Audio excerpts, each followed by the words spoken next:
సామెతలు 29వ అధ్యాయం ఎన్నిసార్లు గద్దించినను, మొదటి వచనం నుంచి, ఎన్నిసార్లు గద్దించినను లోబడని వాడు మరి తిరుగు లేకుండా హఠాత్తుగా నాశనమగును అనుంది. ఏంటంట? ఎన్నిసార్లు గద్దించినా కానీ లోబడకపోతే ఏమైందంట? ఏంటంట? మెస్సి ఏమైందంట?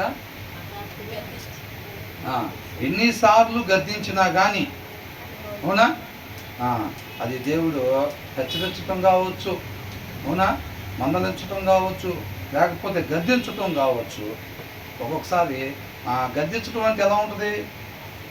అది ఒక్కొక్కసారి మాటలతో కావచ్చు, ఒక్కొక్కసారి పనిష్మెంట్, అది కూడా అర్థమవుతుందండి. పిల్లల్ని కూడా ఏమంటాం? ఒక్కొక్కసారి అట్లా చేయకూడదని చెప్తాం, వినకపోతే ఇంకొకసారి ఏం చేస్తాం? కలిపెద్ద చేసి చెప్పాను ఇందాక అని అంటారు, అవునా. మళ్ళీ ఇంకొకసారి అంటే ఇంకా కొట్టడానికని వెళ్ళి చెయ్యెత్తి అవుతారు. మూడోసారి, నాలుగోసారి ఏమడిద్ది? పడిపోయిద్దచ్చు, పడిపోయిద్దా లేదా? అట్లాగనమాట. దేవుడు కూడా ఏం చేస్తాడు? అట్లాగా పరిస్థితిని బట్టి దేవుడు మనకి, ఆయన మనల్ని ప్రేమించేవాడు కాబట్టి. తల్లిదండ్రులు కూడా ఎందుకని చెప్తారు చెప్పండి? ఎందుకని? వాళ్ళు మనల్ని ప్రేమిస్తున్నారు కాబట్టి. తల్లిదండ్రులు మనం నశించుకోకూడదు, తప్పుడు మార్గంలో వెళ్ళిపోకూడదు, దేవుడికి మనం దూరంగా ఉండకూడదు, దేవుడితో పాటు మనం యుగయుగాలు ఉండాలి అని చెప్పి మనల్ని ప్రేమించేవాళ్ళు కాబట్టి.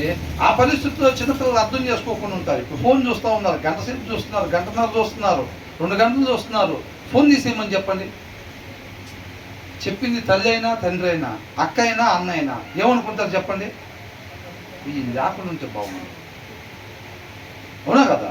ఖచ్చితంగా అనుకుంటారు. అది ఎవరు అనేది కూడా వాళ్ళకి, ఆ ప్లేస్లో ఎవరున్నారు, ఎవరు మనకు చెప్తుంది అనేది కూడా వాళ్ళు పరిగణలోనికి తీసుకునే పరిస్థితి ఉండదు అన్నమాట. ఎందుకని?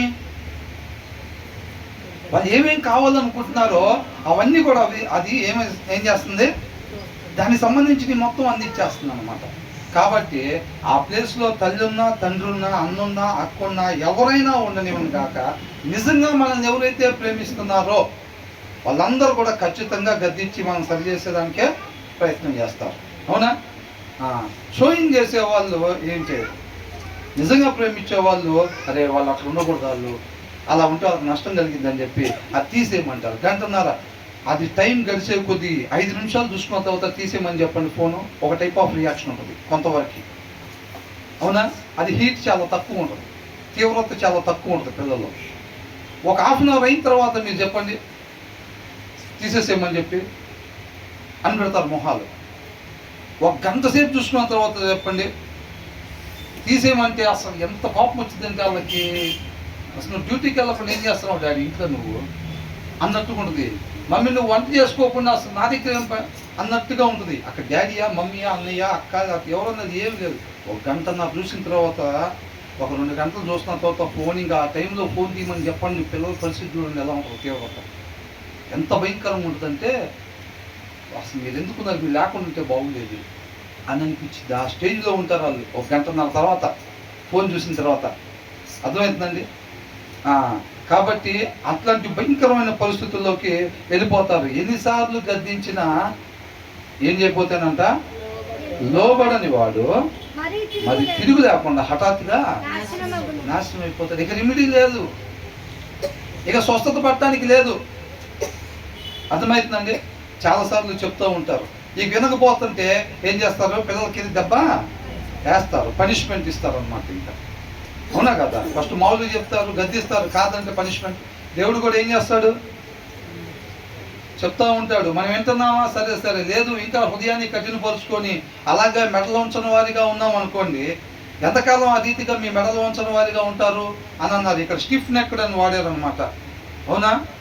ఎన్నిసార్లు గద్దించడను లోబడిన వాడు మరి తిరుగు లేకుండా. ఇక్కడ ఏమని ఇచ్చారంటే హూ ఎవర్ రిమైన్స్ స్టిఫ్ నెక్డ్ అంటే మెడలు వంచని వాడిగా. అర్థమవుతుందండి? అంటే లోబడని వాడిగా అని దేవుడు చెప్తా ఉంటే వినకపోతూ ఉంటే ఏమైంది? గాయాలు కలిగే దెబ్బలంట ఏం చేస్తాయి? అంతరంగాన్ని సరి చేస్తాయి. ఇక దెబ్బలు తగిలే పరిస్థితి అయింది, గాయాలు తగిలేటట్టుగా దేవుడు గద్దించడం మొదలు పెడతాడు అన్నమాట. మనల్ని ప్రేమిస్తాడు, వదిలిపెట్టడు.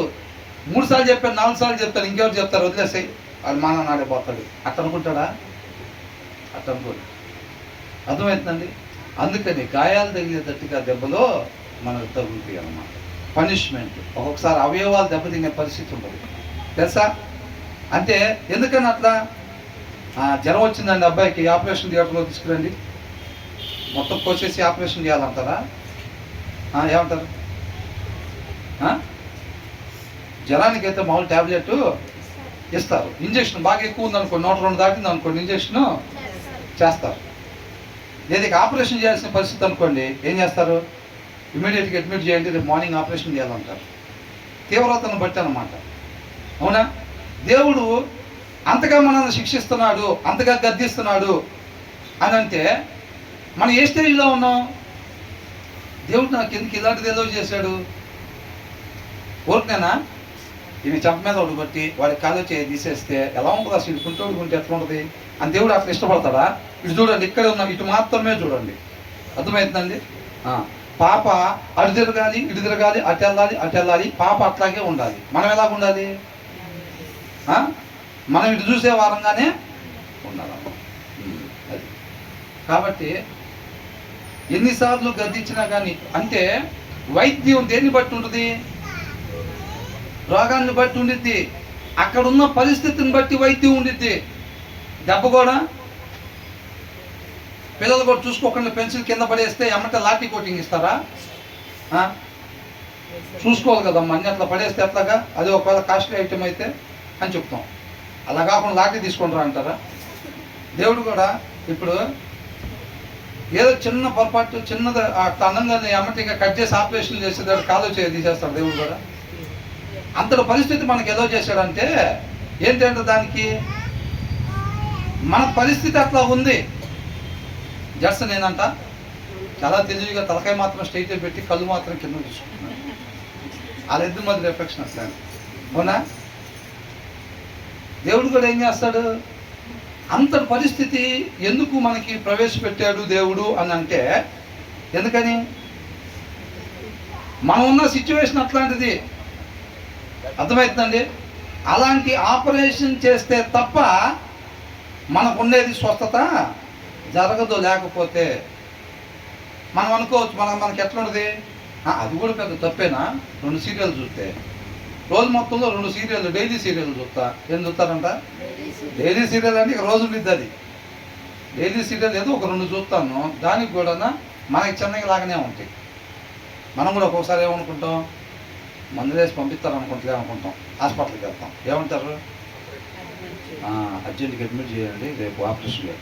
ఆపరేషన్ ఏంటి, అడ్మిట్ ఏంటంటే ఏమో మరి స్కానింగ్ దానికి ఏం కనుపడిందా ఏమో అంటే సిచ్యువేషన్ క్రిటికల్ అనమాట. మనకు కూడా అనిపించింది, డైలీ సీరియల్ 2 చూస్తామమ్మా అంతే.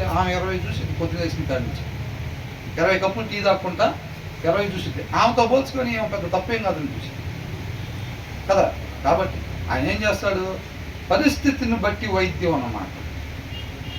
అంతేనా కదా? చేసే తప్పిదాన్ని బట్టి గద్దింపు ఉండిద్ది. చిన్న తప్పిదం చేయగానే పట్టపట్ట కొట్టేస్తారు. మాస్టర్ కూడా కొట్టాడు. ఆ పనిష్మెంట్ దేన్ని బట్టి వాళ్ళు ఎంతవరకు అయితే వాళ్ళు సరి చేసుకోవాల్సి ఉందో దానికి ఎలాంటి పనిష్మెంట్ ఇస్తే బాగుండిద్దో వాళ్ళు సరి అవుతారో అలాంటిది ఇస్తారు అన్నమాట. దేవుడు కూడా అనేక సార్లు చెప్తూ ఉంటాడు. అదే మనకు వచ్చింది లైసెన్స్గా భావించుకుంటారు చాలామంది. ఆయన కృపని సద్వినియోగం చేసుకోకుండా దుర్వినియోగం చేసుకుంటారు కొంతమంది. అవునా? ఏం చేస్తారు? మొన్న అట్లా చేసాం కదరా, దేవుడు ఏం చేశాడు అని కళ్ళు పెద్ద చేసి వదిలేశాడు. పిల్లలు కూడా తన్నించుకునే దాకా ఎందుకు వచ్చింది మ్యాటరు? ఫస్ట్ మామూలుగా చెప్తారు తల్లిదండ్రులు, మామూలుగా చేయకూడదమ్మా అట్లా అని అంటారు. ఓహో ఇంతేనా? అందుకే మనం ఇట్లా ఏదైనా చేసి కింద పడేసి పళ్ళ కొడితే ఎలా ఉండిద్దా అని అంటారు. వాళ్ళు లైట్ తీసుకుంటారు. తర్వాత మళ్ళీ ఏమైంది? మళ్ళీ సరిపడేస్తే అని అంటారు, కళ్ళు పెద్ద చేస్తారు. ఒక్కోసారి ఇట్లా కూడా ఉంటుందేమో అని అనుకుంటారు. ఇక అంతవరకేనేమో అని అనుకుంటారు. తర్వాత ఏమైంది? ఇంకోసారి చెయ్యెత్తి దెబ్బ కొట్టేదాకా వచ్చింది. ఒక్కోసారి ఇక్కడ దాకా కూడా వచ్చిందేమో అని అనుకుంటారు. కానీ తర్వాత దీనికన్నా మనం మళ్ళీ చేసామంటే ఈసారి డోసు పెరిగిద్దేమో అని అనుకోరు. పిల్లలు ఏం చేస్తారు? మళ్ళీ చెయ్యగానే ఈసారి అనుకుంటాడు అని అంటారేమో, కళ్ళు పెద్ద చేస్తారేమో, చెయ్యెత్తి ఆపుతారేమో అని అనుకుంటారు. ఏమైంది? ఊహించే లోపల అచ్చుబడినే పడిద్ది. అచ్చుబడిద్దే లేదా? పడంగల్లే అమ్మయ్యా సరే లోపల గాయం తగిలింది కదా, గాయాలు కలిగించే దెబ్బలాంటి ఏం చేస్తే అంతరంగంలో అప్పుడు ఫోన్ని ఇట్లా పట్టుకొని రాలి, ఇంకా జాగ్రత్తగా 2 చేతులతో పట్టుకొస్తారు. అట్లా దాకూడదమ్మా అన్నప్పుడు అయినా ఇట్లాగే వస్తారు రూపుకుంటా. అవునా? కళ్ళు పెద్దవి చేసినా సరే 2 సార్లు చూసి కళ్ళు పెద్దవి చేసినా సరే అయినా ఊపుకుంటానే వస్తూ ఉంటారు. ఎప్పుడైతే దెబ్బ సులుసు తగిలిద్దో అప్పుడు ఏం చేస్తారు, చాలా జాగ్రత్తగా 2 చేతులు పట్టుకొని వస్తారన్నమాట. దేవుడు కూడా ఏం చేస్తాడంటే చాలాసార్లు ఆయన సరి చేస్తూ ఉంటాడు. ఆయన మనం ప్రేమించి సరి చేస్తాడు అన్నమాట. మన కోపం రావచ్చు, ఇప్పుడేగా ప్రభువా షార్ట్స్ అట్లా ఆన్ చేసేనా లేదో లోపల నుంచి నువ్వు సౌండ్ మొదలు పెట్టావు, ఇది మంచిది కాదు నీకు తీసేయమని, ఇది మంచిది కాదు నీకు తీసేసేయి అని అంటున్నావు, ఇప్పుడే పట్టుకున్నా అని అనిపించింది మనకు ఒకసారి. అవునా? అట్లా గద్దించినప్పుడు కూడా మనం వినకపోతుంటే ఆయన ఏం చేస్తాడంటే ప్రేమను బట్టి మనకి గాయాలు తగిలేటట్టుగా ఆయన ఏం చేస్తాడు, సరే. ఇప్పుడు ఇజ్రాయెల్ తప్పు చేస్తుంటే న్యాయాధిపతుల్లో వదిలిపెట్టేసేవాడా? ఒకసారి చెప్పారు, 2 సార్లు చెప్పారు, దారి మొత్తం చెప్పా వాళ్ళకి, అన్ని రోజులు చెప్పాను నేను వాళ్ళకి, అన్ని సంవత్సరాలు చెప్పాను నీకు, వాళ్ళ దారిని అది పోతారు లేని ఉద్దేశుడా? అయినా సరే ఆయన చెప్తానే ఉండేవాడు అన్నమాట, చెప్తానే ఉండేవాడు. న్యాయాధిపతుల్లో కూడా వీళ్ళు అవసరమైతే ఏం చేసేవాడు, శత్రువులకి అప్పగిచ్చాడు. వాళ్ళు ఏం చేసేవాళ్ళు, నీట్గా స్కూల్ పిల్లలను రెడీ చేసినట్టుగా పౌడర్ వేసి తల్లు వేసి స్నాక్స్ పెట్టి పంపించేవాళ్ళ, బాగా బానిసత్వం చేయించేవాళ్ళు చేత. అంటే అక్కడ లేబర్ వర్క్స్ ఉంటాయి చూసారండి, ఒకరి మీద యుద్ధానికి పోయి గెలుచుకుని వాళ్ళ దగ్గర నుంచి జనాన్ని తెచ్చుకున్నప్పుడు వాళ్ళందరినీ కూడా వీళ్ళ దగ్గర లేబర్ వర్క్స్కి ఉపయోగించుకుంటారు అన్నమాట. అంటే ఇంట్లో బానిస పనులు ఉంటాయి కదా, ఆ పనులకి ఉపయోగించుకుంటారు ఇవన్నీ. కాబట్టి శత్రువులకు దేవుడు అప్పగించినప్పుడు అది ఏం చేస్తారంటే బాగా పనిష్మెంట్ కష్టపడేటట్టుగా వీళ్ళు అందరూ కూడా ఆ పనిష్మెంట్ ఇస్తూ ఉంటే దేవుడికి ఎలా అనిపించింది? ఆయనకి ఇష్టమైన జనాంగం కదా, ఆయన చేతులతో తయారు చేసుకున్నాడు. మరి వాళ్ళని అట్లాగా అంత బాధపడేటట్టుగా శ్రమ పెడుతుంటే ఏమనుకుంటున్నాడు? అవన్నీ చేస్తూ ఉంటే వాళ్ళ ఒక దినాన్ని ఏమయ్యేవాళ్ళు తెలుసుకునేవాళ్ళు, ప్రభువా మేము తప్పు చేసాము నాయన, మేము సమృద్ధి ఉన్నప్పుడు నిన్ను గుర్తు చేసుకోలేదు, నిన్ను మర్చిపోయాము, మేము దారి తప్పిపోయాం కాబట్టి ఇవాళ ఈ బానిసత్వంలోకి మేము వచ్చాము అని చెప్పి ఒక్కొక్క చోట 8 సంవత్సరాలకి, ఒక్కొక్క చోట 12 సంవత్సరాలకి, ఒక్కొక్క చోట 18 సంవత్సరాలకి తెలుసుకున్న వాళ్ళు ఉన్నారు. వాళ్ళు 12 సంవత్సరాలు బానిసత్వం చేస్తే కానీ ఒరే ఇక్కడ మనం రావడానికి కారణం మనమే రా, ఆ రోజు మనం అక్కడ సరిగ్గా ఉండాల్సిన రీతిగా లేవు కాబట్టి ఆయన మనల్ని ఇక్కడ పంపించాడు రా అని చెప్పి వాళ్ళు అప్పుడు తెలుసుకొని 12 సంవత్సరాలకి ఆయన మొర పెట్టుకుంటే ఆయన అప్పుడు ఒక న్యాయాధిపతిని పంపించేవాడు. మరలా ఏం చేసేవాళ్ళు, ఆయన ఒక 30 ఏళ్ళ నుండి చచ్చిపోగానే, ఆయన చచ్చిపోగానే మళ్ళీ ఎవరు ఇష్టం వాడికి మళ్ళీ అట్లా చేసేవాళ్ళు అంతా, మళ్ళీ ఇంకొక మళ్ళీ ఇంకోసారి పంపిస్తే ఇంకొక 20 ఏళ్ళు తెలుసుకునేవాళ్ళు. అప్పుడు తర్వాత ఏంటి, ఎన్నిసార్లు గద్దిస్తున్నా కానీ ఇజ్రాయెల్ కూడా ఏం చేశాడు, ఒక్కసారి బయటికి రాగానే నేను చెప్పిన మాట ఏం లేదని అక్కడే చంపేశాడా? చాలాసార్లు చెప్పాడు. దీర్ఘశాంతుడు. అంత మాత్రాన ఎండింగ్ లేకుండా ఉండదు. ఈ వచనం మనకేం చెప్తుందంటే there is compulsory one ending అని అంటున్నారు. ఖచ్చితంగా ఎండింగ్ ఉంది దానికి. ఇక నీవు బతికినంత కాలం దేవుడు చెబుతానే ఉండడు. అర్థమవుతుందండి? బతికినంత కాలం గద్దిస్తానే ఉండడు. అర్థమవుతుందా? దానికి ఒక లిమిట్ అనేది ఉండిద్ది అనమాట. అది నీకు 3 సార్లు గద్దిస్తాడా, 7 సార్లు గద్దిస్తాడా, 13 సార్లు గద్దించడం ఎండింగ్ అనేది మనకెవరు కూడా తెలియదు. ఎన్నిసార్లు గద్దించినా సరే మనం మెడలు వంచని వారం అయితే కనుక, విధేయత చూపించకపోతే, సరి చేసుకోవటానికి ఇష్టపడకపోతే, ఎన్నిసార్లు వాక్యం అనే అర్థంలో ఆయన మనం ఏదైతే సరి చేసుకోవాలని అంటున్నాడో దాన్ని చూపిస్తూ ఉన్నప్పుడు మనం లోబడకపోతే, మొన్న కూడా చెప్పాడు, పోయినసారి కూడా 3 సంవత్సరాల క్రితం కూడా ఇదే వాక్యం చెప్పాడు దేవుడు నాకు ఒక దగ్గర. అది సరి చేసుకోవాలని చెప్పాడు. నేను కూడా చూసుకుంటే అది సరి చేసుకోవాల్సిన విషయంగానే ఉంది నాలో అని అనుకుంటారు, కానీ లైట్ తీసుకుంటారు. మళ్ళీ తర్వాత 8 నెలల తర్వాత దేవుడు మరలా మాట్లాడతాడు, మరలా ఇంకొకసారి మాట్లాడతాడు, మరలా ఇంకొకసారి 3 సంవత్సరాలు మాట్లాడుతూనే ఉంటాడు. అవునా? ఒకసారి మాట్లాడాడు, ఈయన సరి చేసుకోలేదు. నేను అది సరి చేసుకోవాలని దేవుడు చెప్తున్నాడు అన్న విషయం నాకు అర్థమవుతుంది. అది నేను సరి చేసుకోవాల్సిందని కూడా నాకు తెలుస్తుంది, కానీ సరి చేసుకోవట్లేదు. కానీ బాగానే ఉంటుంది, అవయవాలు బాగానే ఉంటుంది, బాగానే తింటున్నారు, బాగానే తిరుగుతున్నారు. దేవుడు మరలా చెప్తున్నాడు, అయినా సరి చేసుకోవట్లేదు.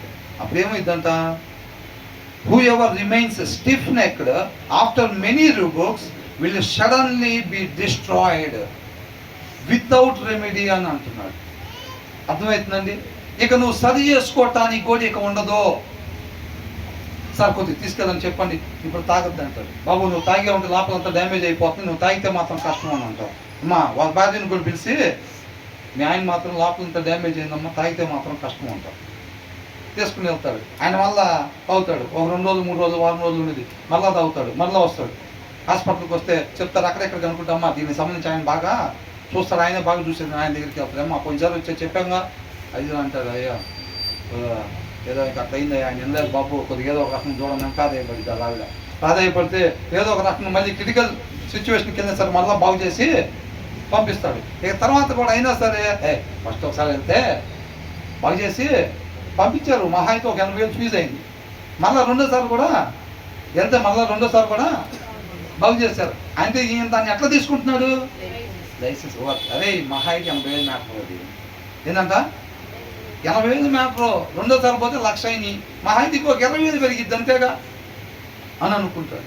చాలామంది దేవుడు ప్రేమతో గద్దిస్తుంటే సరి చేసుకోమని చెబుతుంటే మనం ఏం చేస్తున్నామంటే 3 సంవత్సరాల క్రితం చెప్పాడు, మళ్ళీ 2 సంవత్సరాల క్రితం చెప్పాడు, సంవత్సరాల క్రితం కూడా చెప్పాడు, ఈ సంవత్సరంలో అయితే 6 సార్లు చెప్పాడు.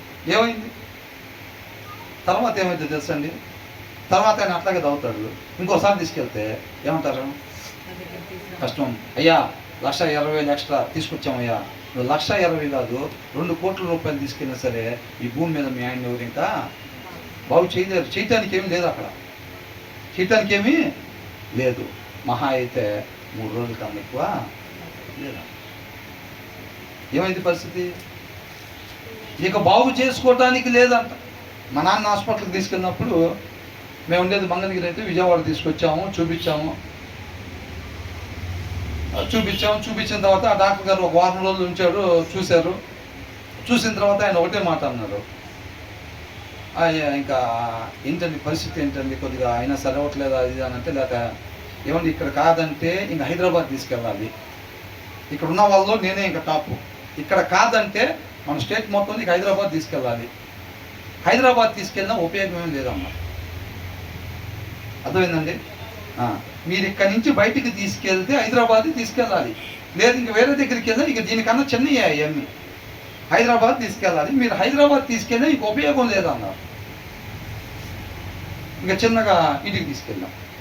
మీరు అక్కడ తీసుకెళ్ళి ఎక్కడైనా ఎవరైనా ఒకటేనండి, చేర్చుకోండి ఎవరు చెప్పరు, ఎక్కడైనా చేర్చుకుంటారు, మీరు ఫీజు కట్టిన రోజులు ఉంచుకుంటారు, తర్వాత తీసుకుని ఫిజియోథెరపీని పెట్టి చేయించుకుంటా ఉండండి, ఏదైనా సెట్ అయితే అవ్వచ్చు, ఇక అంత మించి అయితే చేయలేరు ఎవరు అన్నారు. ఇంక ఇంటికి తీసుకెళ్ళాం, ఫిజియోథెరపీ ఏదో చేసాం, తర్వాత ఒక 2-3 నెలలు ఉన్న తర్వాత లేదు, తర్వాత చనిపోయాడు అన్నమాట.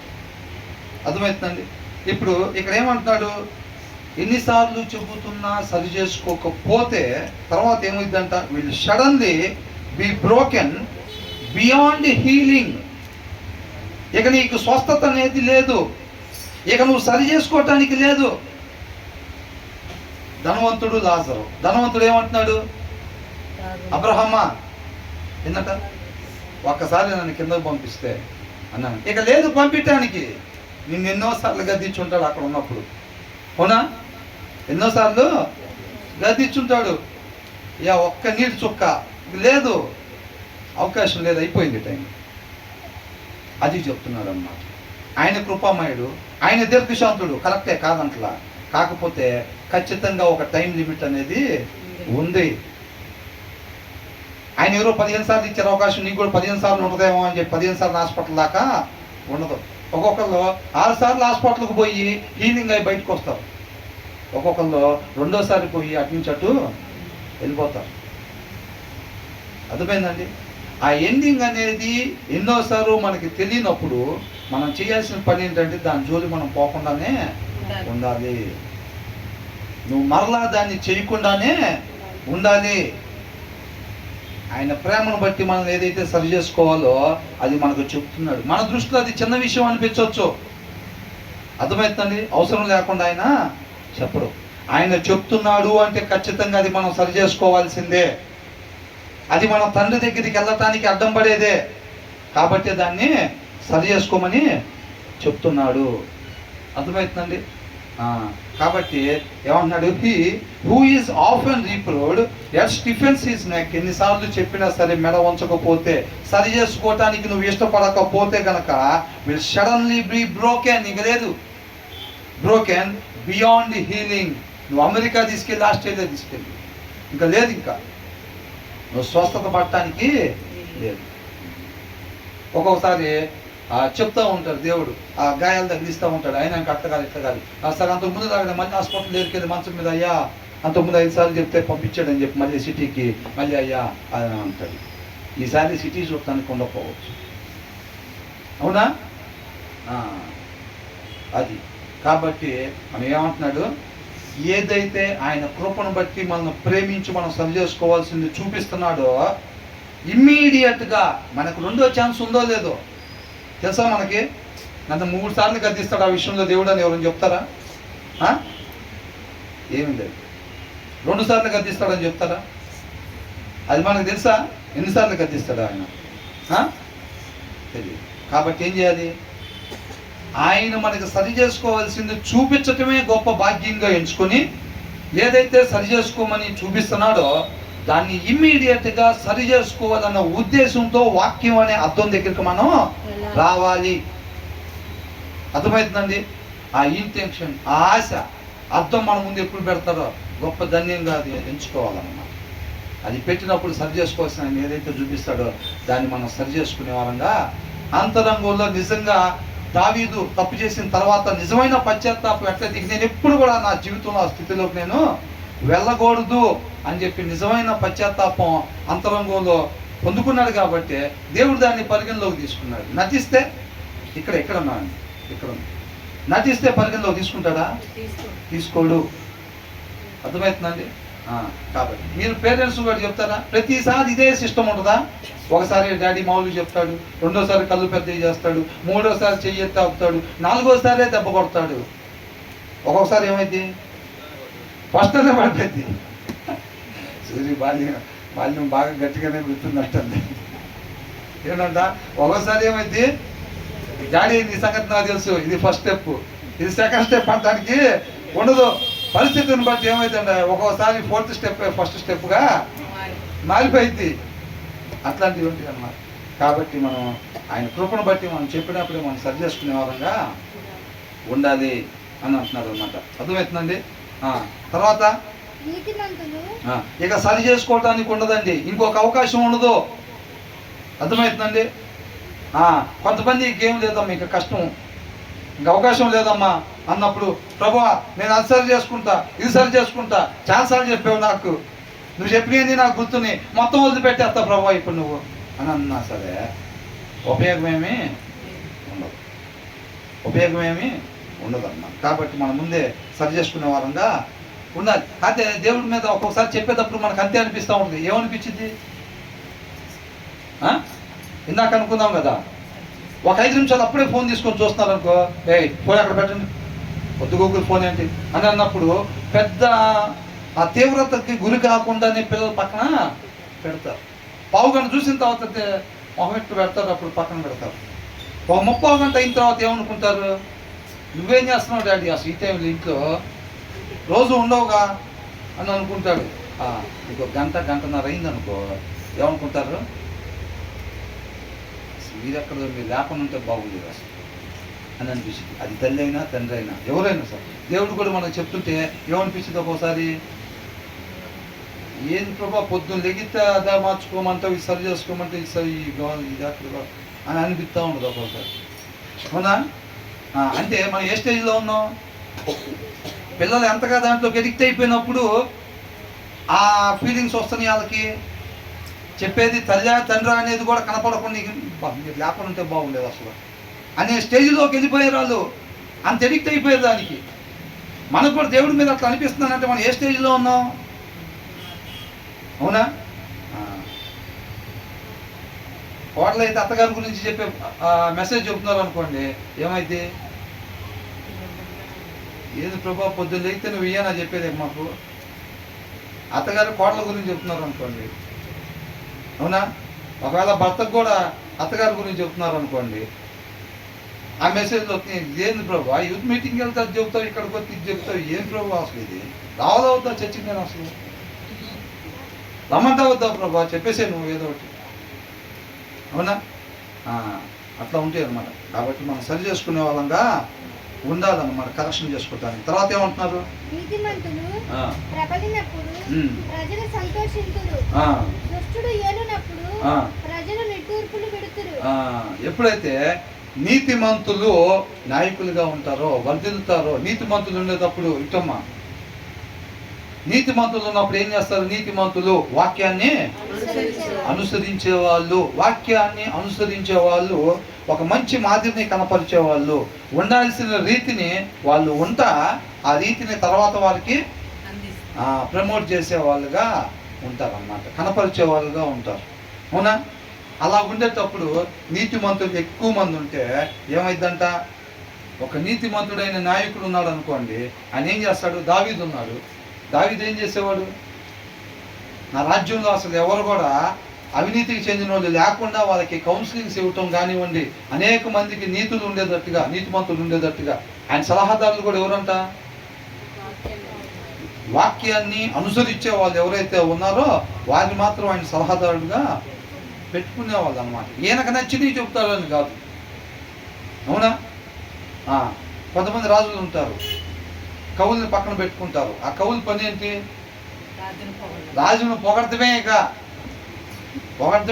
ఓ పద్యం చెప్పంటే ఇంకా ఆ పద్యం వేరే దాని గురించి ఉండకూడదు. మన గురించి ఉంటే నీ చెయ్యి అటు నుంచి కాస్త ఇటు వచ్చింది, కొద్దిగా పక్కకు వచ్చింది, ఇంకొద్దిగా పక్కకు వచ్చింది. నువ్వు వేరే దాని గురించి వర్ణించావంటే యువతల నుంచి అవతలకి వెళ్ళిపోతాం. అవునా? కాబట్టి నీతిమంతుడు ఏం చేస్తాడంట? ఆయన నీతిగా ఉంటా ఏం చేస్తాడు? అనేక మందికి ఆ మాదిరిని కనపరుస్తూ ఉంటాడు అన్నమాట. ఆయన మాట్లాడే మాట జీవపు ఊట, అనేక మందిలో ఆ జీవాన్ని కలిగించేదిగా ఉంటుంది. కాబట్టి దావీదు లాంటి వాళ్ళు, మిగతా వాళ్ళు నీతిమంతులుగా ఉండేవాళ్ళు ఏమైందంటే అనేక మంది నీతిమంతులుగా మారుస్తారు వాళ్ళ మాటల ద్వారా, వాళ్ళ ప్రవర్తన ద్వారా, వాళ్ళ జీవిత విధానం ద్వారా అన్నమాట. But when the wicked rule the people grown అని అంటున్నాడు. ఏమవుతారంటే వీళ్ళు ఎంతో బాధపడే వాళ్ళుగా ఉన్నారు. తెలుగులో ఏమైనా ఉంది అక్కడ? దుష్టులు వెళ్ళినప్పుడు దుష్టుడు ఏం చేస్తాడు? ఆయన స్వాభావికంగా ఉండే మూఢత్వాన్ని బట్టి ఆయన పరిపాలన చేస్తూ ఉంటాడు. అప్పుడు ఆ జనాలు మొత్తాన్ని ఏం చేస్తాడు? ట్యాక్సుల మీద ట్యాక్సులు, అన్యాయం, పార్షియాలిటీ. ఎవడైతే తెలిసినోడు ఉన్నాడో వాడి సైడే పార్షియాలిటీ చూపిస్తూ ఉంటాడు. న్యాయవంతుడికి కూడా అన్యాయం జరుగుతూ ఉండేది అనమాట. అర్థమవుతుందండి? ఈ నీతిమంతుడు అని ఆయన అనేక మందికి, నీతిమంతుడైన నాయకుడు ఏం చేస్తాడంటే ఆ దేశంలో ఉండే జనాభాని దేవుడికి దగ్గరగా నడిపిస్తాడు, ఆత్మీయతకు దగ్గరగా నడిపిస్తాడు అనమాట. అర్థమవుతుందా? ఈయన ముమ్మారు ప్రార్థన చేసి జనాలకి ఊరికి ప్రార్థన చేసుకోవద్దని చెప్తాడా? ఈయన అట్లా దేవుడితో సహవాసం చేసి వచ్చి ఆయన జనాలకి ఏం చెప్తాడు చెప్పండి? ఒకవేళ దావీదు రాజుగారు మీటింగ్ పెడతారు, అందరూ అక్కడికి రావాలని అంటే ఏం చెప్తాడు ఆయన? దేవుడితో అంత సమయం గడిపేవాడు, దేవుడికి అంత దగ్గరగా ఉండేవాడు, జనాలకి ఏం చెప్తాడు? అయ్యే చెప్తాడా లేదా? కాబట్టి వాళ్ళందరూ కూడా దేవుడికి దగ్గరగా వచ్చేటట్టుగా ఆయన నడిపిస్తాడు. కానీ హృదయంలో వాక్యం లేని ఆయన మీటింగ్ పెట్టాడు అనుకోండి, ఏమైంది? ఎక్కడ లోక సంబంధంగా ఉండే హెచ్చింపు కలిగిన ఆయన ఒక ఆయన తీసుకుని వచ్చి మీరు కూడా ఆయనలాగా ఉన్నట్టయితే కనుక మీరు కూడా డెవలప్ అవుతారు అని అంటాడు. అన్యాయంగా ఉండే ఆయన ఎప్పుడైతే ఒక నాయకుడిగా ఉంటాడో దేవుడికి వీళ్ళందరినీ కూడా దూరంగా చేసేవాడు ఉంటాడు. అందరు లంచాలు తీసుకునేటట్టుగా, అవినీతి చేసేటట్టుగా, పార్షాలిటీ చూపించేటట్టుగా ఇవన్నీ కూడా చేస్తూ ఉంటాడు. రాజుగారి దగ్గరికి వచ్చినప్పుడు ఈయన ఏం చేస్తాడు? తప్పుడు సలహాలు ఇస్తారే, ఇట్లా చేసి కుట్ర చేసైనా మనం గెలవాలిరా అట్లా అంటాడు. ఈయన కూడా ఏం చేస్తాడు? ఆ కింద వాళ్ళకి ఏం చెప్తారు? ఈసారి మనం ఇట్లాగా చేయాలి అని చెప్పి చెప్తూ ఉంటారు, కుట్ర పనులన్నీ చెప్తూ ఉంటారు. కాబట్టి మనం ఏం చేయాలి? నీతిమంతులుగా మనం ఉండాలే కానీ మనం అవివేకుల్లాగా, అజ్ఞానుల్లాగా మనం ఉండకూడదు అని అంటున్నాడు. మన నీతిమంతుల్లాగా ఉంటే అది మనకు మాత్రమే మేలు కాదు, అనేక మందిని మనం దేవుని యొద్దకు నడిపించే వారంగా ఉంటారన్నమాట. అందుకని సంతోషించే వాళ్ళుగా ఉంటారన్నమాట ప్రజలు. తర్వాత 3వ వచనం ఏమంటున్నారు? జ్ఞానమును ప్రేమించువాడు తన తండ్రిని సంతోషపరచును. తండ్రిని సంతోషపరుస్తారంట. వేశ్యలతో సాంగత్యము చేయువాడు అతని ఆస్తిని పాడు చేయును. ఆస్తిని పాడు చేసుకుంటారంట. ఇక్కడ జ్ఞానాన్ని ప్రేమించేవాడు అని అంటాడు. జ్ఞానాన్ని ఎందుకు ప్రేమిస్తున్నాడండి నేను అసలు? ఈయనకేంటి పని అసలు ఆ జ్ఞానంతో? నేను ఉండాల్సిన రీతిగా మాత్రమే నేను ఉండాలి అంటే ఏం కావాలి? జ్ఞానం కావాలన్నమాట. అర్థమైందండి? ఈయన లోపల ఇంటెన్షన్ అది. ఈయన జ్ఞానాన్ని ఎందుకు ప్రేమిస్తున్నాడు అంటే ఈయనకి ఎలాగది ఈయనకు నచ్చినట్టుగా ఉందాం అనేది ఈయనకి లేదు. ఈయన లోపల భయము వణుకు ఉంది. ఏ భయం? నేను ఎందు నిమిత్తం నిర్మించబడ్డానో సృష్టింపబడ్డానో దాని కొరకు మాత్రమే నేను జీవించాలి అనే ఒక భయం ఉందన్నమాట. ఈయనలో ఆ వణుకు ఉంది. అవునా? దానికి ఏం అవసరం? దేవుడి జ్ఞానం అవసరం అన్నమాట. కాబట్టి ఈయన దాన్ని ప్రేమిస్తూ ఉన్నాడు అన్నమాట. ఎందరైతే జ్ఞానాన్ని ప్రేమిస్తారో, జ్ఞానమును ప్రేమించేవాడు దేవుడు అది చూస్తాడనమాట. ఏంటి? ఏదో ఒకలాగా బ్రతకటం, తనకు నచ్చినట్టు బ్రతకటం కాదు. ఎందుకోసం నేను సృష్టింపబడ్డానో దాని కొరకు మాత్రమే నేను జీవించాలని మన అంతరంగంలో ఎప్పుడైతే ఉంటుందో అప్పుడు మన జ్ఞానాన్ని ప్రేమిస్తామన్నమాట. అర్థమవుతుందండి? జీడిపప్పును ప్రేమించేవాడు జీడిపప్పులు అంటే నాకు బాగా ఇష్టం అంటే. జీడిపప్పులు అంటే ఎందుకు ఇష్టం? అది హెల్త్ తీసుకొచ్చింది కాబట్టి. జ్ఞానాన్ని ప్రేమిస్తున్నారంట. జ్ఞానం ఏం చేసింది? తను ఉండాల్సిన రీతిగా మాత్రమే ఉండేటట్టుగా నడిపించింది అన్నమాట. మనం జ్ఞానాన్ని ప్రేమిస్తున్నాము అని అంటే దేవుడికి అంతరంగంలో ఏం కనపడింది? నేను ఎందుకోసం తనను సృష్టించానో దాని కొరకు మాత్రమే జీవించాలి అనే ఒక ఇంటెన్షన్ మన హృదయంలో ఆయనకి కనపడిద్ది. అవునా? దానికేగా జ్ఞానం అవసరం. దేవుడి జ్ఞానం దానికే కదా అవసరం. అది దేవుడి జ్ఞానాన్ని మనం ప్రేమిస్తున్నాము అని అంటే నేను ఉండాల్సిన రీతికి మాత్రమే నేను ఉండాలి. నా సృష్టికర్త నన్ను ఎందుకోసం అయితే సృష్టించాడో, ఏ పనులు నేను చెయ్యాలి అని చెప్పి నన్ను సృష్టించాడో, ఆయన కృపను బట్టి రక్షించుకున్నాడో, నేను వాటి కొరకు మాత్రమే నేను జీవించాలి అని అంటే ఆ జ్ఞానం నాకు అవసరము. కాబట్టి వీళ్ళు జ్ఞానాన్ని ప్రేమిస్తారన్నమాట. అందుకనే అంటున్నాడు, జ్ఞానమును ప్రేమించేవాడు తన తండ్రిని సంతోషపరచును. అలాగ అంతరంగంలో ఎవరైతే ఆశ కలిగి ఉంటాడో దేవుడు వాళ్ళని తృప్తిపరుస్తాడు అన్నమాట. వాళ్ళ ద్వారా ఏ కార్యాలు అయితే ఆయన చేయాలనుకుంటున్నాడో ఆయా కార్యాలు జరిగిస్తాడు. అర్థమవుతుందండి? జ్ఞానంతో ఎవరు పని ఉండదు చెప్పండి? ఎవరు పని ఉండదు? మనం ఉండాల్సిన రీతికి మాత్రమే ఉండాలి. నేను ఎందుకోసం సృష్టింపబడ్డానో దాని కొరకు మాత్రమే నేను జీవించాలనే ఉద్దేశం లేకుండా ఉంటారు. చూసారండి? వాళ్ళ జ్ఞానంతో పనే ఉండదు. వాళ్ళు ఏముంది అంతసేటుగా వాక్యం చదవకపోతే వాళ్ళ ఏంటంత ఎమర్జెన్సీ ఏంటి అసలు? అన్న వాక్యం చదివారా అని అంటే ఏమంటారు? చదవలేదు కదా. నిన్న చదివారా? నిన్న కూడా చదవలేదు కదా. మొన్న కూడా చదవలేదు. ఎందుకని?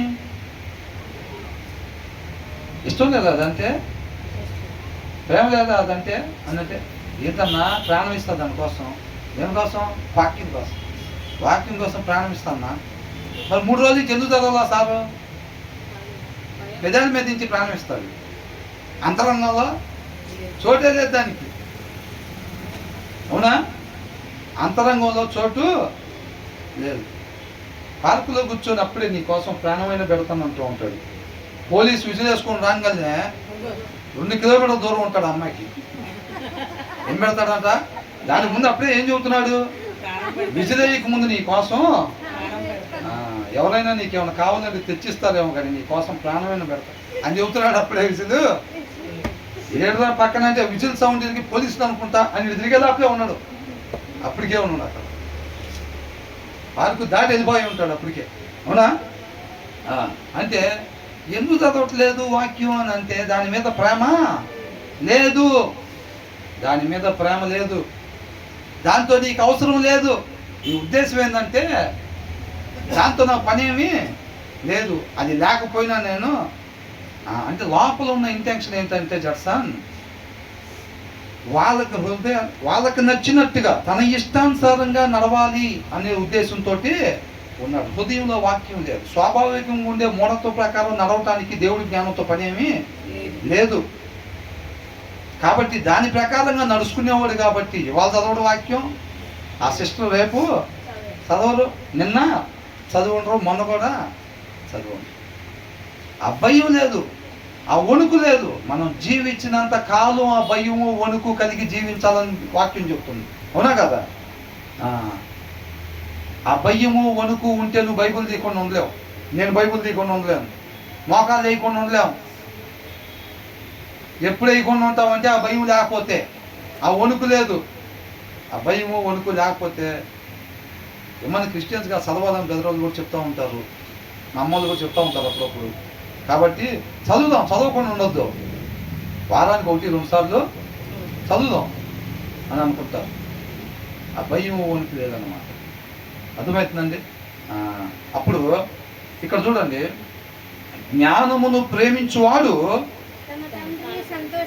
ఆ జ్ఞానాన్ని ప్రేమించిన వాడు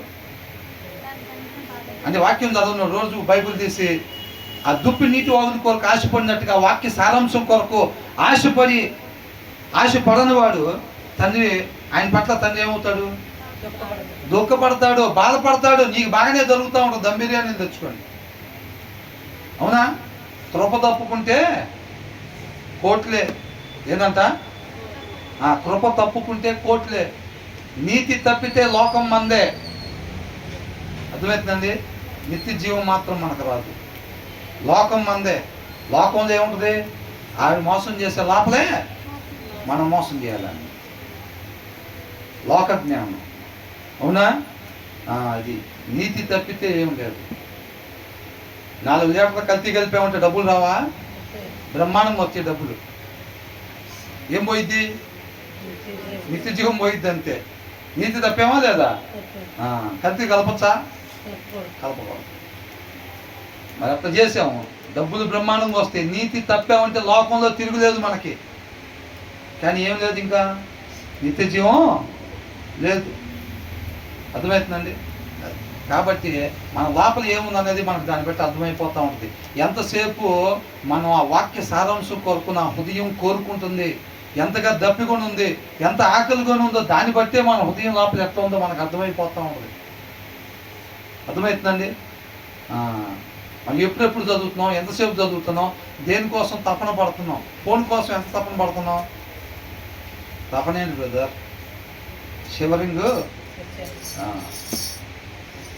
మన ఊళ్ళో మాట్లాడుకుంటున్నాం, అక్కడ పోయినప్పుడు 20% 30% తాగుడుకు గురయ్యారు.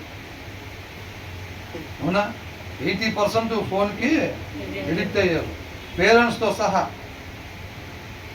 దాంట్లో నెట్ ఉంచి ఛార్జింగ్ ఉంచి ఫోన్ ఆడ పెట్టండి, దాన్ని పట్టుకోకుండా ఉన్నాను. చూద్దాం ఒక హాఫ్ అన్ అవర్. తాగుబోతోడికి కానీ 2 సీసాలు తీసుకొచ్చి ఫ్రిడ్జ్లో పెట్టుకొని నువ్వు పడుకోరా ఇంకంటే పడుకుంటాడా? ఆయన సీసాలు ఇంట్లో ఉన్న సేవాడికి నిద్ర పట్టదు. ముందే లోపలేసేసుకుంటే సీసాలు లేవు తాగటానికి, ఈ టైంలో షాపులు ఉండవంటే అప్పుడు నిద్రపోతాడు. ఇంకా 2 సీసాలు ఫ్రిడ్జ్లో ఉన్నాయంటే అటు కొట్టుకులాడతాడు, ఇటు కొట్టుకులాడుతూ ఉంటాడు, కానీ నిద్ర రాదు. మనకు కూడా ఫోన్ ఉందనుకోండి, ఫోన్లో బ్యాలెన్స్ ఉంది, ఛార్జింగ్ కూడా ఉందనుకోండి, ఏమైతే షివరింగ్ అయిపోతాం. అది తీసుకొని అర్జెంటుగా చూడాలన్నమాట. చూడాలి, అట్లాగ అయిపోతూ ఉంది. అవునా? కాబట్టి మనం బైబిల్ అంటే మనకి ఏమనిపిస్తుంది? అది లోకంలో ఉన్న ఇచ్చింది. అవునా? మరి అంతగా మనకి దప్పుకొని ఉంటున్నాం. అది ఫోన్లో విషయాలు అసలు మనకి ఏది కావాలంటే అది. ఈ టైంలో నువ్వు ఎంటర్టైన్మెంటా ఫలానా, ఈ టైంలో హర్రరా కొడితే చాలు, ఇంకేం లేదు. వాళ్ళ ముందే టెక్నాలజీ పరంగా రెడీ చేస్తారు. నువ్వు ఎప్పుడైతే ఒక దాని దగ్గర ఒక 30 సెకండ్లు ఆపుతావో దాని కింద 30 వీడియోలు రెడీగా ఉంటాయి దానికి సంబంధించి. తెలుసా? మీరేమో చూడకుండా ఇట్లా పైకనే వేసేయండి, దానికి సంబంధించిన ఏం రావు కింద. మీరు దేని దగ్గర అయితే ఆపుతారో కొద్దిగా దానికి సంబంధించిన కింద రెడీ అయిపోతాయి. ఆ యాప్లన్నీ అట్లా తయారు చేసి పెట్టారు. ఒక్కొక్క యాప్ ఒక్కొక్క బ్రాండ్ లాంటిది. అర్థమైందండి. చాలా జాగ్రత్తగా చూసుకోవాలి, మనం వాడటం తెలియాలి. అట్లని ఫోన్ మంచిది కదా అంటే మంచిదే.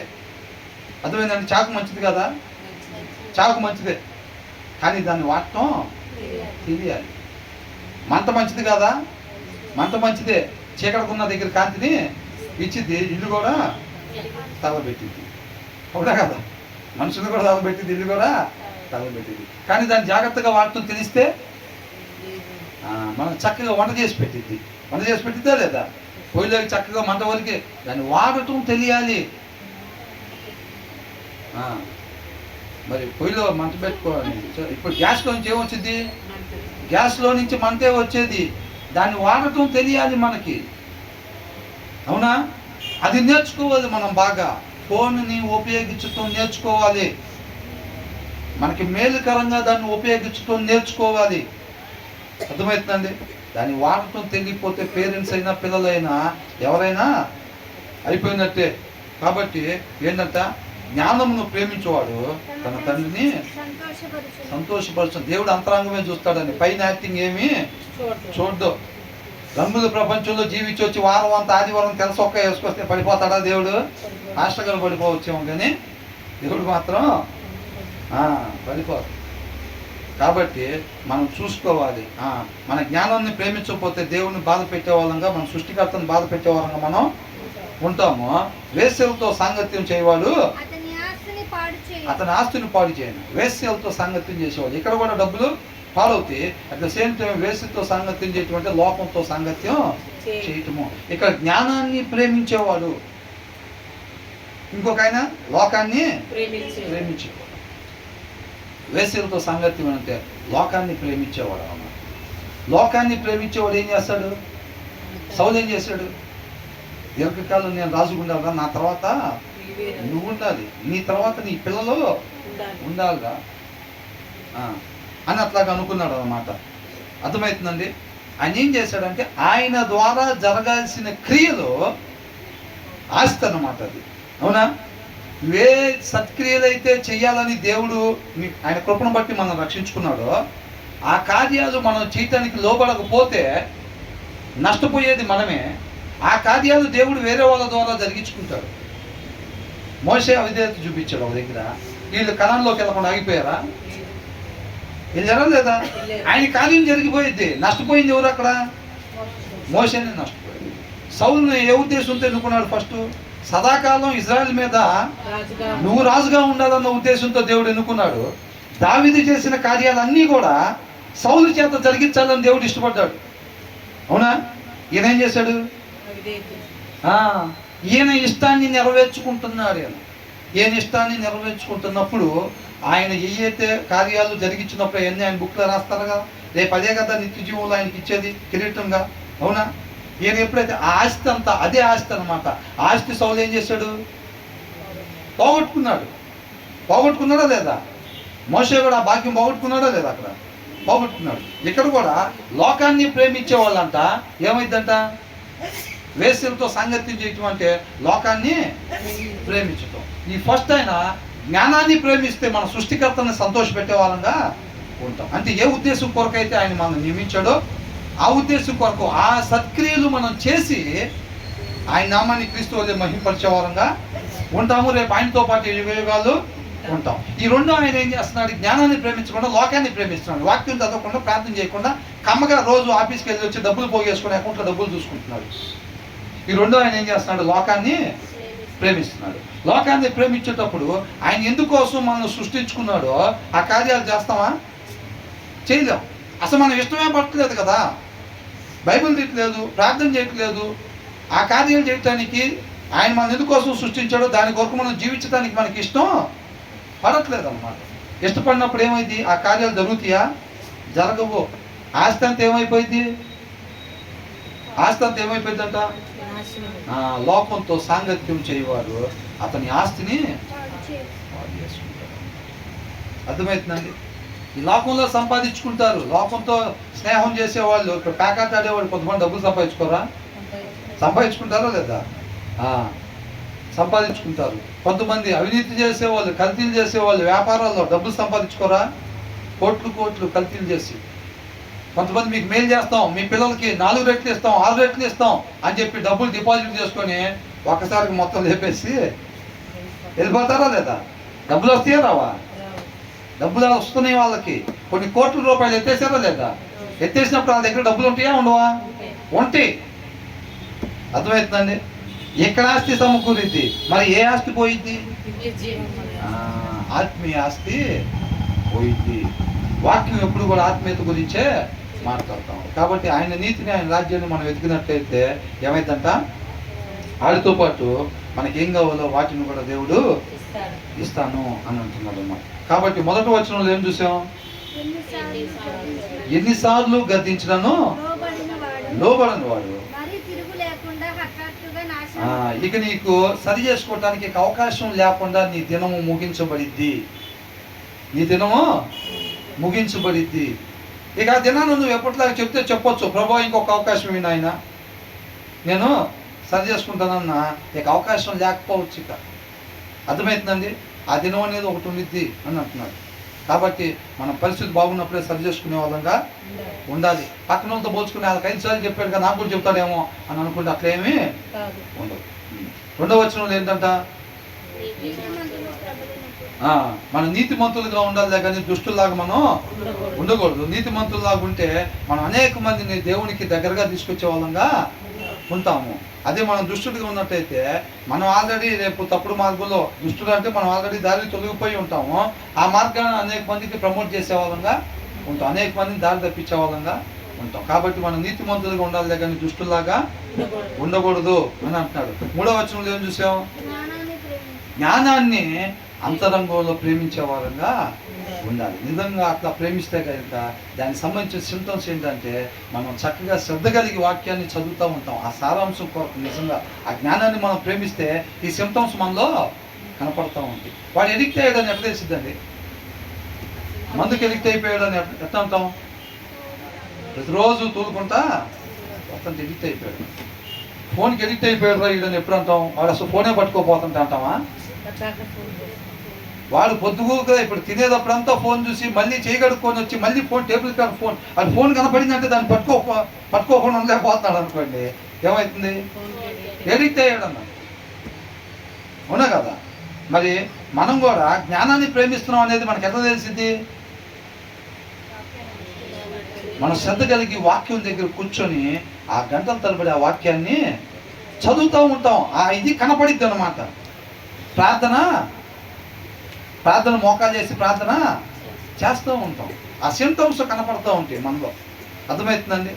కాబట్టి మన జ్ఞానాన్ని ప్రేమించే వారంగా మనం ఉండాలి, లోకాన్ని ప్రేమించే వారంగా మనం ఉండకూడదు. జ్ఞానాన్ని ప్రేమించే వారంగా ఉన్నట్టయితే కనుక ఆయన కృపను బట్టి మనం ఎందుకొరకు రక్షించుకున్నాడో ఆ కార్యాలు మనం చేసి తండ్రిని సంతోషపెట్టే వారంగా ఉంటాము. జ్ఞానమును ప్రేమించేవాడు తన తండ్రిని సంతోషపెడతాడు. లోకాన్ని ప్రేమించేవాడు ఏమైంది? లోకాన్ని ప్రేమించేవాడు దేవుడు ఎందుకోసం అయితే ఏ కార్యాలు మన ద్వారా జరిగించాలని అనుకున్నాడో అది జ్ఞానాన్ని ప్రేమించలేదు కాబట్టి ఆ జ్ఞానం ఉండదు వాళ్ళ దగ్గర. అప్పుడేమైతే ఆ కార్యాలు జరిగిస్తారా? ఏ కార్యాలు దేవుడు వాళ్ళ ద్వారా జరిగించాలని అనుకున్నాడో ఆ కార్యాలు వాళ్ళ ద్వారా జరగవు. కానీ వేరే వాళ్ళ ద్వారా ఆయన ఆ కార్యాలు జరిగించుకొని ఆయన రాజ్య స్థాపన చేస్తాడు. ఆయనకి తక్కువేం కాదు. నేను చెప్పకపోతే ఇక్కడ వాక్యం దేవుడి పరిస్థితి ఏమైపోయిందో పాపం. అక్కడ ఊరి నుంచి వచ్చి ఇప్పుడు నేను చెప్పే కాబట్టి సరిపోయింది, లేకపోతే దేవుడి పరిస్థితి ఏమయ్యేదో, దేవుడి రాజ్యానికి ఏమయ్యేదో అసలు ఏమయ్యేది మీరు చెప్పండి. నేను అట్లా అనుకొని నేను ఆ ఊరి నుంచి వచ్చి అసలు వాక్యం చెప్పకపోతే దేవుడి రాజ్యం ఎట్లా స్థాపించబడేదో అసలు అనుకుంటే ఏమయ్యేది? ఎవరు నష్టపోయేవాళ్ళు? నేనే నష్టపోయేది. ఆయన పని ఆగిద్దా? ఆయన పని ఆగదు. మట్టెత్తేసే పనిలో వాడబట్టడం కూడా గొప్ప. అర్థమవుతుందండి? దాన్ని మనం తెలుసుకోవాలన్నమాట. ఆయన పని ఆగదు. దాంట్లో మనం ఉన్నామా లేదా అనేది చూసుకోవాలి. ఆయన రాజ్య స్థాపన ఖచ్చితంగా జరిగిద్ది. సౌలు అవిధేయత చూపించిన, మోషే అవిధేయత చూపించిన ఒక ప్లేస్లో ఎవరు అవిధేయత ఇంకా చాలా మంది చూపించారు. అట్లాగే అవునా? ఎంతమంది చూపించినా ఆయన రాజ్య స్థాపన ఆగదు. కేవలం మనమే నష్టపోయే వారంగా ఉంటాము. కాబట్టి దేవుడి జ్ఞానాన్ని ప్రేమించే వారంగా మనం ఉండాలి, అంతే తప్ప లోకాన్ని ప్రేమించే వారంగా ఉండకూడదు. కాబట్టి ఈ 3 వచనాలు చక్కగా మన హృదయం మీద రాసుకుని ఎన్నిసార్లు గద్దించినా లోబడిన వారిగా కాకుండా ఆయన కృపను బట్టి ఆయన మనం ప్రేమించి ఏదైతే సరి చేసుకోమని చూపిస్తున్నారో దాన్ని ఈ క్షణమే మనం విడిచిపెట్టడానికి ఇష్టపడి సరి చేసుకోవటానికి ఆయన్ని ఆశ్రయించే వారంగా ఉండాలి. అవునా? రెండోది ఏంటంట, నీతిమంతుల వల్లే మనం జీవించాలని మన సృష్టికర్త కోరుకుంటా ఉన్నాడు. మూడోది, జ్ఞానాన్ని ప్రేమించినట్లయితే కనుక మనం ఎందుకోసం సృష్టింపబడ్డామో ఆ కార్యాలు జరిగించి యేసుక్రీస్తు వల్లే తండ్రిని మహింపరిచే వారంగా ఉంటాము. లేకపోతే లోకాన్ని ప్రేమించినట్లయితే ఏమైంది? దేవుడి జ్ఞానం లేకపోతే ఏమైంది? లోకాన్ని ప్రేమిస్తాం. లోకాన్ని ప్రేమించినప్పుడు ఏమైందంట? మనం నశించిపోయే వారంగా ఉంటాము. దేవుడికి మహిమ కలుగును గాక.